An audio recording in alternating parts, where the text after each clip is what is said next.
So the reason why companies want to outsource, firstly, it's to address quality issues. Importantly, with the KPO team, there is an independent set of people within that team, or beside that team, looking at the quality of the data involved in the task, the data that is being created or found and delivered. So the sampling process actually means that the process produces data of a known quality, and it is a passing quality before it's delivered.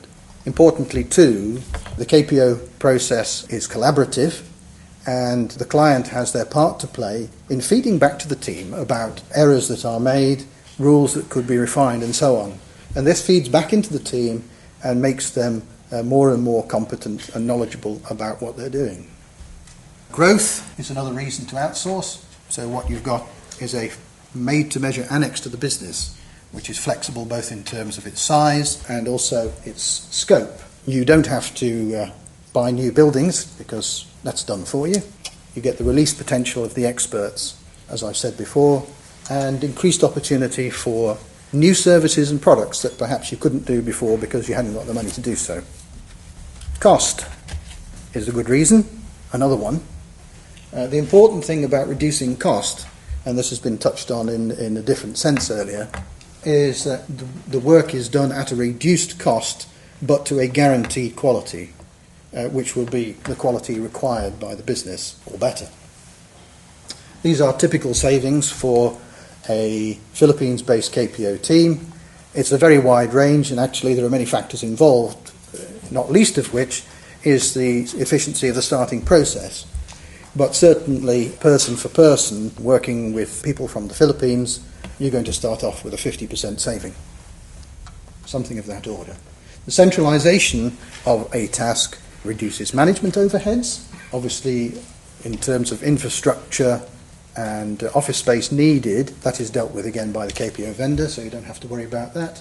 And issues associated with lost revenue, lost return on investment with training are also dealt with. Outsourcing can and often is done with reduced risk compared to an in-house solution. This is supported by the proof of concept, where the KPO provider proves that the task can be outsourced before it actually goes live, and that's supported by an SLA. But essentially, the business does not have to bear the risk of buying new office space and infrastructure to support the task. The business isn't losing anything, as I've explained. The expertise is still there, and it's important that it's still there to manage the relationship. So you're getting the productivity, but the creativity in-house is still there, and that's needed, or the expertise and creativity are still needed for managing the outsourcing relationship. That is vital. But having said that, if the worst came to the worst, it would be a reversible process. Some FAQs of a sort. What I would say here is that really, if anyone wants to consider KPO, the first thing is to identify the processes where there is pain, and then realise that consultation is free of charge. So there's nothing to be lost by talking to somebody about the prospects of outsourcing a particular task. I've already offered an instance where the issue of doing things as well as the original business has been addressed, because it's possible to form KPO teams of out-and-out experts as well. But the reason why it works more than anything is because it is a defined task and doesn't necessarily need a geophysicist or a rocket scientist for that matter. So it just needs intelligent people who are capable of understanding the task to the extent that it needs to be done. We started DDC, or direct data capture, in the direct marketing sector, but now we service many different industries, including this one based on the case that I've put forward.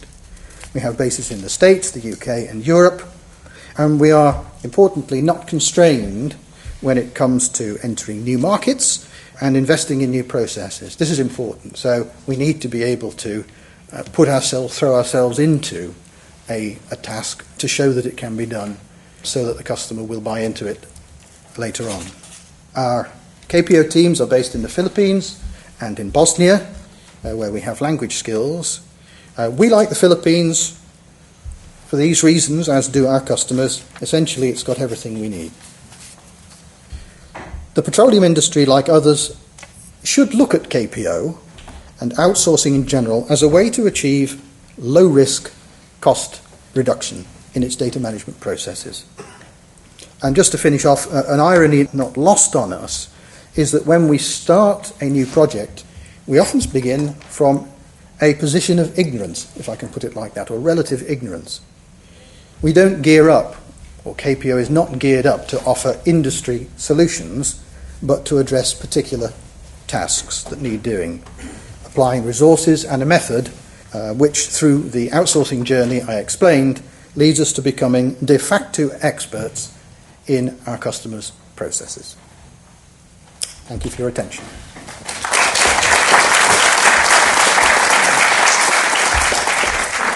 Okay, thank you, Simon. Anybody got any questions? We've probably time for one or two.